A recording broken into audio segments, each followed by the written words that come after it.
Welcome to Random Gleanings. I'm Chris. He's Jesse. We're going to begin. I'm tired of being negative. I don't want to be negative. I mean, this may take a while, but I'm just tired of being negative. Fair enough. So let's look at this Barron's cover out of the gate. That's not negative. That's not negative. Well, interestingly, I know where you're going with this. Is the negative cover positive? Let's look. Perhaps. Next slide. So, of all the journalists trying to trot out bear market articles last Friday, you hit almost 4,000 news articles mentioning bear market, okay? That's only second to the COVID crash back in March of 2020. And those folks are those folks usually leading indicators or lagging indicators? I think it's fair to say that they have historically been lagging indicators. Okay. So, if that's the case, I think we need to start talking about the phases of bear markets and coming out the other side. Also recessions. Recessions is a big conversation right now. So, I was thinking about this. Phase one is get out of the way, right? Mm-hmm. And, we've talked a lot about attempting to get out of the way, looking for things that worked. That's what Barron's is saying, right? Don't get them all. Get out of the way. Right. Get out of the way. Right. Mm-hmm. They're telling you to enter phase one. Get out of the way. And where's the market at? Okay. Year to date? So the S&P is down. Well, I mean, a bear market by definition is down 20. The Nasdaq is down 30. We're going to talk about that one in a minute, and previous examples of that. And so, if they're telling you phase one, get out of the way, right? 20% down, 30% down. Right. Does that really mean we need to start thinking about phase two, which is get your buying list ready because markets bottom before recessions are over? Mm-hmm. So we were looking back. Like one of the big headlines this last week was that we had 7 negative weeks in a row. And like if we finish this week negative, it would be 8 negative weeks in a row. That's only happened 3 other times since World War II. Okay. So 1970, 1980, and I think it was 01, 02? Yeah, that's right. That's right. Thank you. Okay. So, all right. So here's what's so interesting. You go back to 1980, those 7 weeks, we were not in recession yet. In fact, we hadn't gotten one negative GDP print yet in 1980 when that happened. Okay? Inflationary time frame. Inflationary time period. Mm-hmm. I think we have some inflation right now. And basically, before you even knew we were in recession, or like they officially said we were in recession, which was October of 1980, basically the market had already gone up 25% off that number, okay? And by the time you got to the end of the year, the market was up 35%. Okay, now, different time period. Mm-hmm. Markets were way cheaper than they are right now, so it's not a perfect correlation. Can't take that correlation away, and we're not taking that correlation away.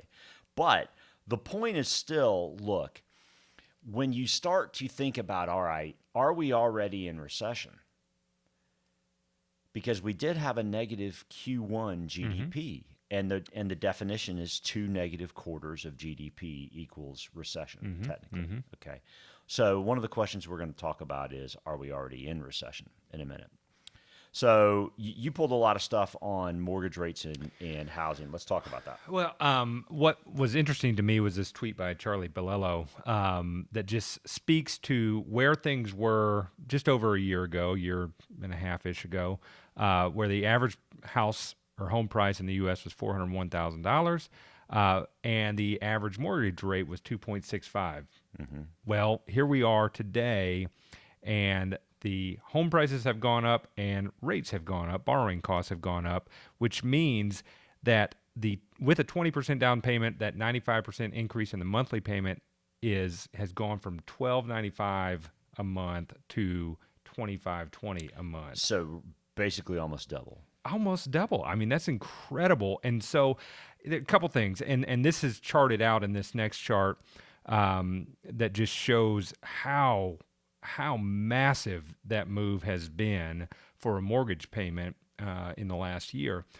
My thought here is not taking anything away from the challenges that portends for a first-time home buyer. It is really challenging to go find a home right now. Right.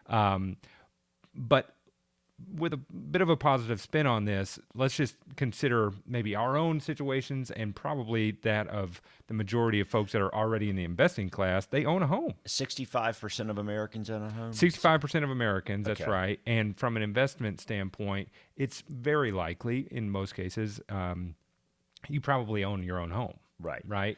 So 2/3 of Americans most likely are not being affected by those numbers. I would say not only not being affected by that, but we've looked at it from a JP Morgan chart before, the, housing costs specifically for folks that have locked in these kind of cheap loans for 15 or 30 years have effectively a depreciating cost of housing because that house cost Right. is staying the same. So Right. again, it is a challenge. There will be some ramifications from this, but for you out there, if you own a home, consider that a positive on your balance sheet. No question. And next chart, I mean, new home sales are dropping pretty hard. And that goes back to noticing the trends that are moving into recession. I think it is another one that you brought out, which I thought was very interesting, was this commercial bank's total deposit growth.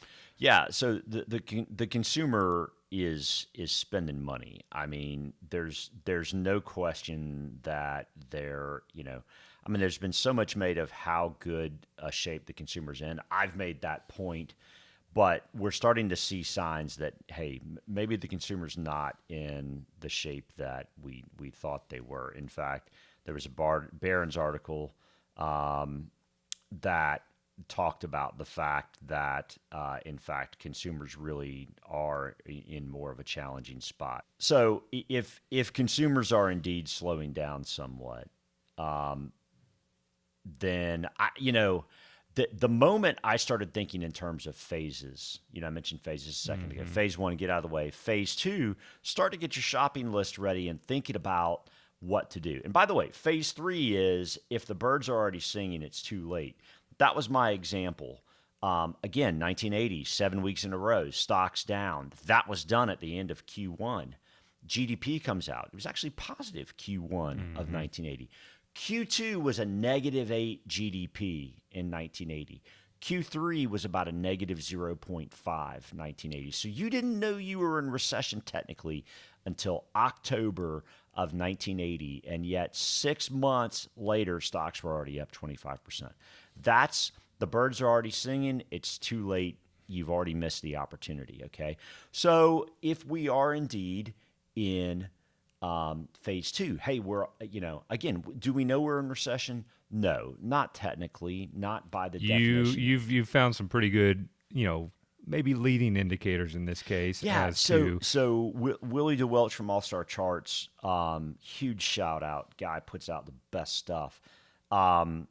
Here's a tweet. 2 previous times that the retail ETF experienced a 40% drawdown, which was 2008, great financial crisis, and 2020, the COVID challenge, the economy was already in recession. Okay, we're there. I saw Cliff Asness, who's known, in the financial circle as a wise, sage fellow.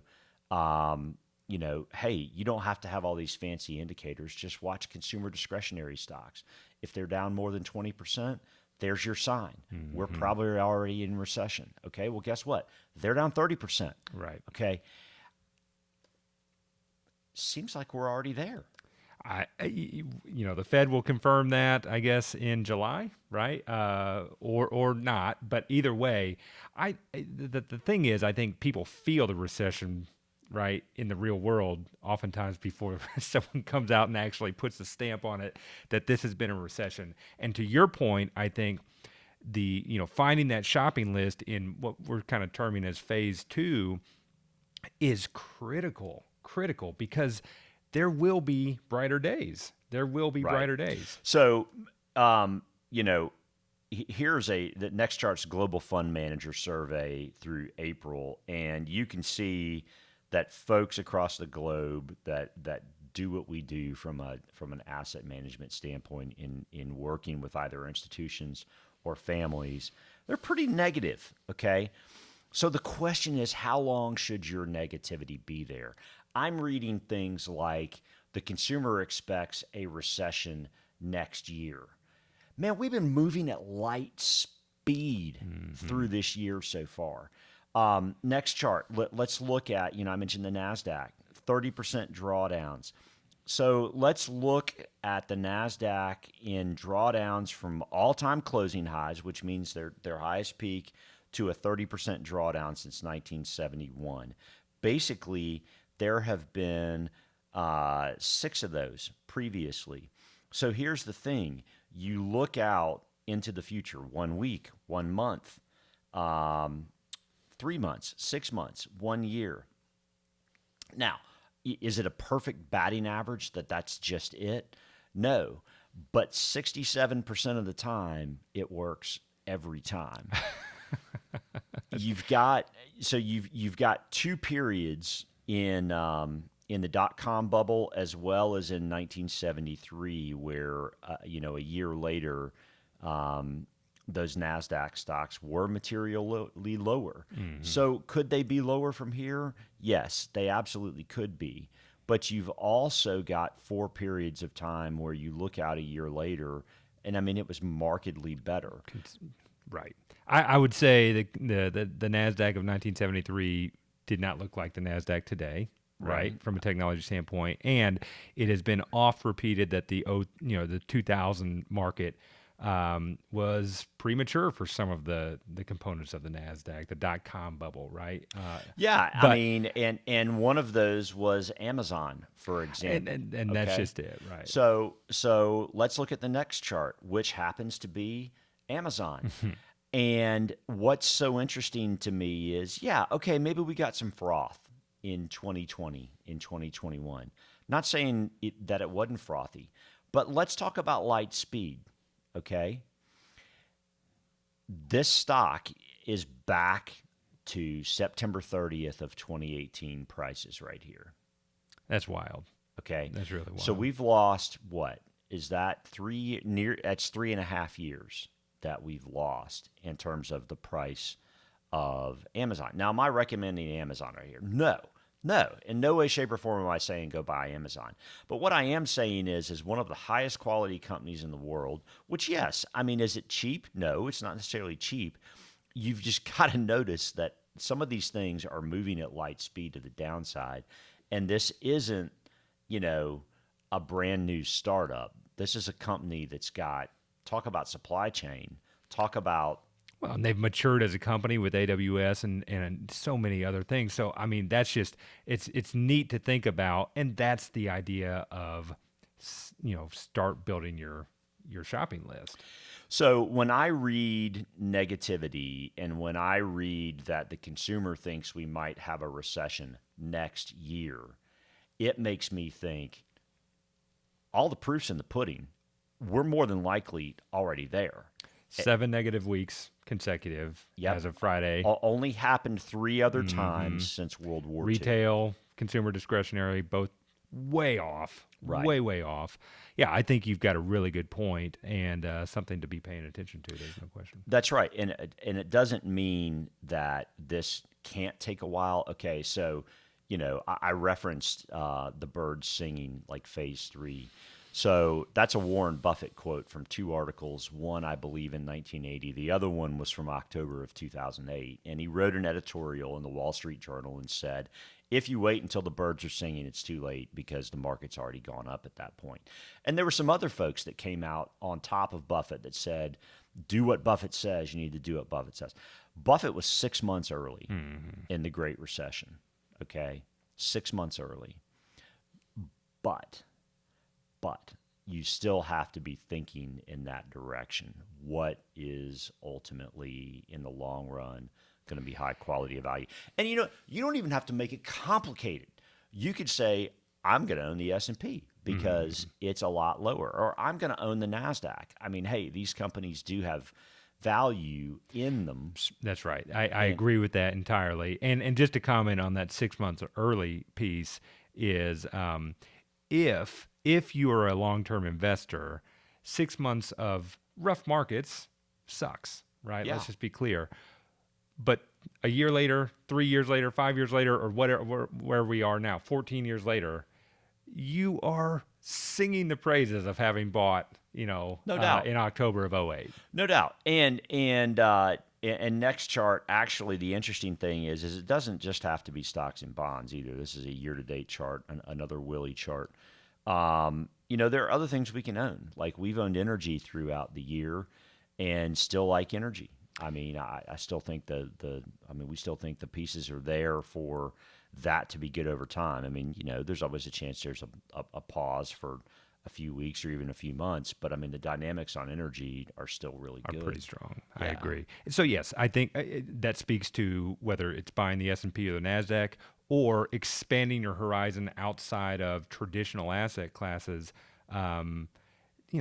Get yourself diversified, participate in various parts of the economy. Right. And call us, and we're happy to help. And by the way, thank you for subscribing. Those who have subscribed, if you haven't subscribed, please click the subscribe button. Hit the bell if you want to know when we post.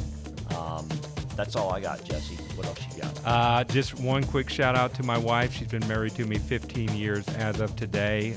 That's some work right there. So That is a commitment. I love you, and you might be the only one that gets to see that, but very, very much. Thanks for watching.